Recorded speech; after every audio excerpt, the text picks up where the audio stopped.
Hello everyone, this is Eiri, and in this video I'd like to talk about stop killing games and bring up a couple of lingering things about it that which I hope would act as food for thought for the future.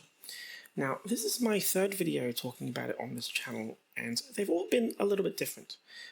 My first one was very highly scripted and was to the point where I didn't even name drop Stop Killing Games, because by the time that I made it, I wasn't even sure it was going to succeed. I wanted to make something that was very future-proof.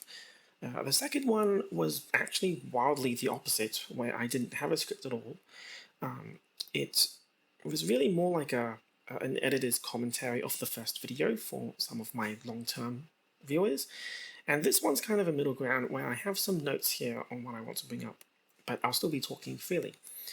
And this isn't really meant to be some kind of challenge to the representatives or the advocates or Ross Scott at all, or anyone supporting it.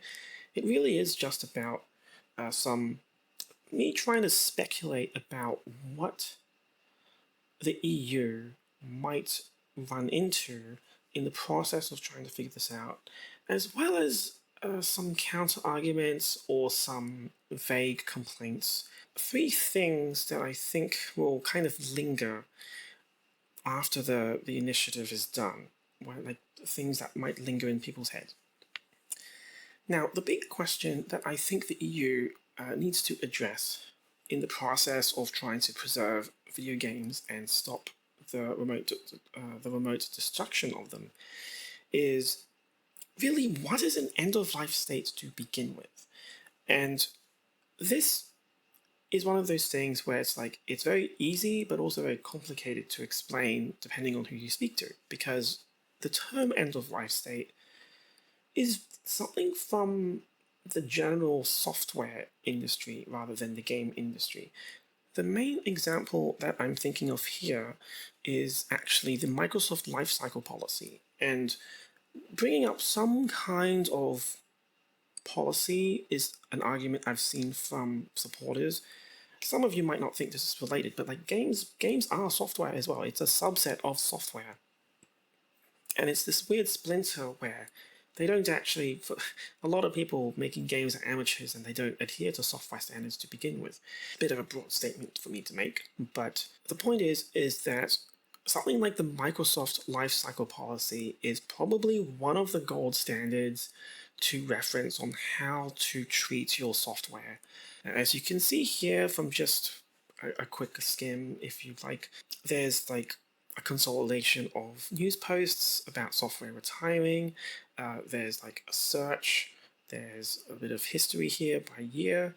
There's even a policy page that you can click on, and if you scroll down a bit, you can see that like Microsoft is declaring what they plan on doing when a piece of their software reaches end of life, where they have like 30 days notification here for certain things, and 12 months notification if there's no alternative. This might be a strong reference point for the EU to look at. It might be something they could try to put down as like something everyone needs to do.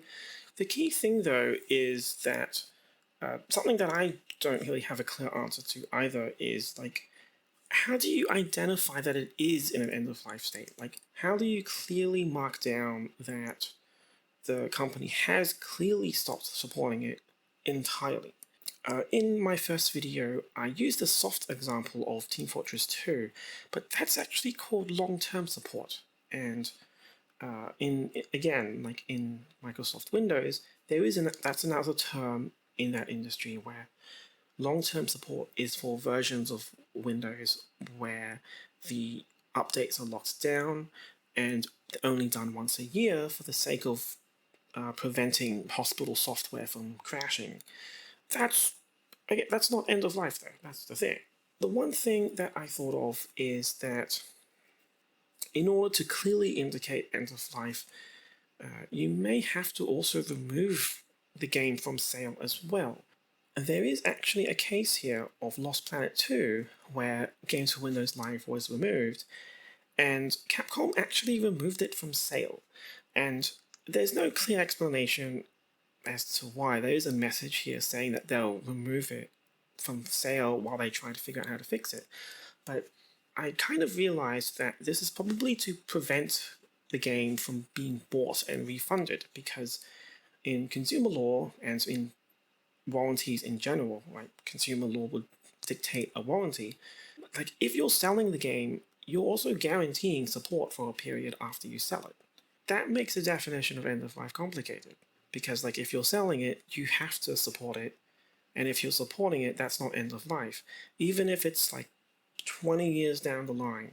In the case of Fallout 3, it was pretty clear that they'd stopped supporting the game. Like it's been 10, 15 years, and well, they kind of had to do an update for it. This is largely my own speculation, but my thought when it came to that is that there's a possible side effect where if Stop Killing Games succeeds, there might be a situation where more games are actually removed from sale because of that little paradox. Is paradox the right word? I'm not really sure, but that little awkward bit where selling a game means that you need to support it, and if you don't want to support it anymore, you have to clearly indicate. You see where I'm going with this, I hope, right? And that means that if they want to keep on selling the game long after the fact, they do need to provide patches for it. And we can kind of see this with GOG, originally called Good Old Games, because their original store lineup was all about getting these old games and fixing them up again. Now, this is kind of an adjacent thing, but it is still related to the preservation of games. But it's also about, like, well, the company also trying to profit off of them continuously after support has ended, right?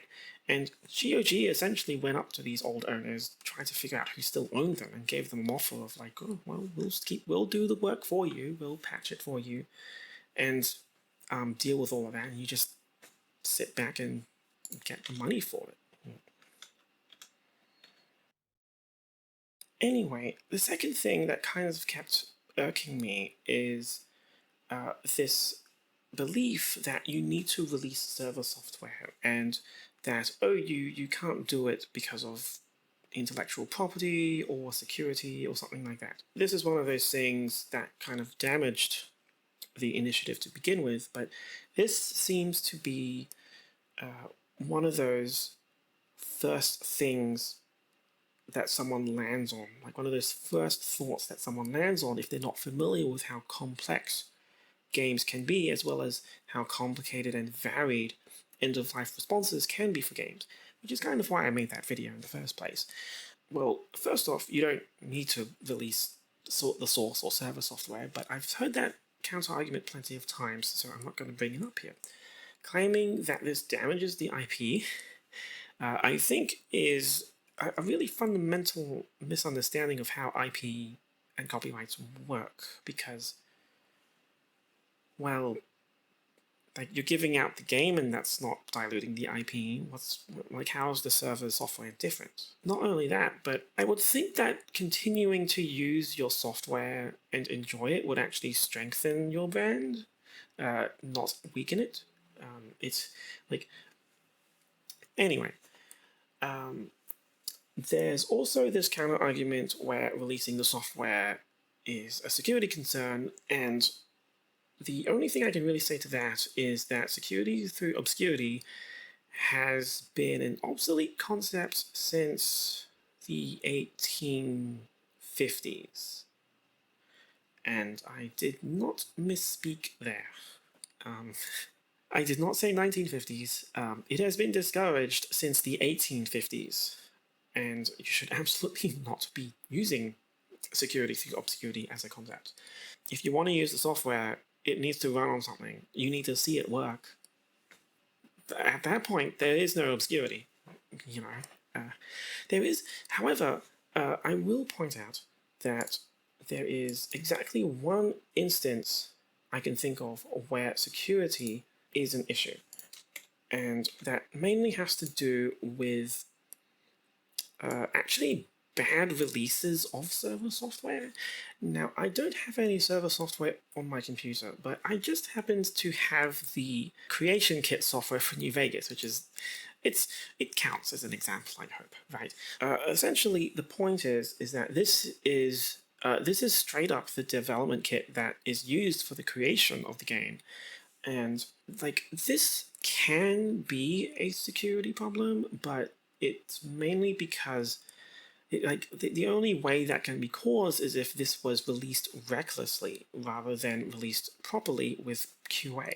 The reason why I have the GEC open is because I want to highlight this one single button here, which is version control, and it's grayed out because it's been dummied out for the release version. This version control button would have been hard-coded to connect to Obsidian or Bethesda's internal intranet, and that would have used a bunch of hard-coded IP addresses and login information. That is probably the only way that this would be a security breach. Like, if you can think of something else, feel free to leave it in the comments. But as you can see here, this was released responsibly and with some fix-up where the button was dummied out. The same can be said for stuff like, oh, it requires proprietary software for some kind of middleware thing, like SpeedTree or Physics or FaceGen, and that is also just a case of just disabling it. You can't log into Obsidian. There's no option to log into Obsidian's intranet here, because that button itself would be the security concern. And if there's any indication of SpeedTree here or FaceGen, I think FaceGen is actually they managed to like FaceGen's here for licensing reasons, and like they managed to get that, but like there's no SpeedTree. Now, the final lingering thought I have for Stop Killing Games kind of edges into a topic that I'm uncomfortable speaking about, and that mainly has to do with licensing and law. And there's this there's some people I've seen who say that, oh, like they're only selling us a license, like, oh, we'll finally be able to own our games again now. And software licenses are a very, very complicated topic that I think most people aren't aware of because of how they've evolved, not just over the years, but over the last 30 to 40 years. Like, even I don't know the full extent of it. Software licenses are complicated, and we need them by necessity in order to use software. This is going to be what I'm going to say is probably going to be wildly incorrect, but the fundamental problem is really the fact that computers need to copy data, and when buying an item, you're buying the right to only own one single copy of a given piece of software, whether it's a game or like Microsoft Encarta or something like that. In the 80s, running that piece of software straight off of the disk that you bought was possible. But as time went on, you had to, in order to access the software more efficiently, you had to install it. And installing is an act of copying. And this has never really been challenged in court as far as I'm aware, but the fact that you need to install a piece of software means that you need a license to actually give you permission to copy it, because the copyright law is a complicated mess.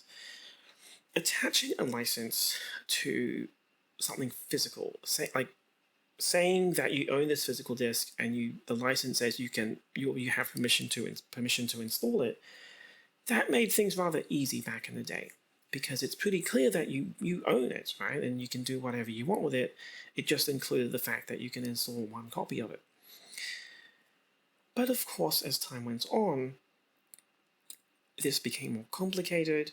The software companies wanted to try to enforce that you could only install it once and try to make sure that you didn't install it for other people. They made the disk check thing, and now we've reached a point where the disc has disappeared. This might not sound like it's going to be related to Stop Killing Games, but I do expect the question to be encountered because that definition needs to be made, right? Like, and there are some steps to this effect where buying a license is the same as buying a physical copy, but from the amount of sputtering that you've been hearing me for the last 5 minutes or so, you probably, I hope you can imagine that this is actually complicated, and as we rely less on physical, like some kind of physical key to prove that we own the copy that we bought, well, well, the, it, that question simply hasn't been answered yet. Like, I don't even know what to say. But the funny thing is, I think the Nintendo Switch 2, the console that just came out, is like probably the only thing left in the current landscape where the game actually still runs straight off of the card. Like, you don't install it at all. Like, for all the other consoles and on Steam and on PC, it's like everything's downloaded now. And the license, instead of it being bound to the physical disc, it's now bound to like all sorts of things, right? It's like sometimes it's tied to the console itself, sometimes it's tied to the account, and well, maybe you're aware of all that blockchain stuff that was being done, and that's probably one of those things where it's like, again, like, well, how do you, like, when you buy a copy of a game, how do you prove that you own one copy of it?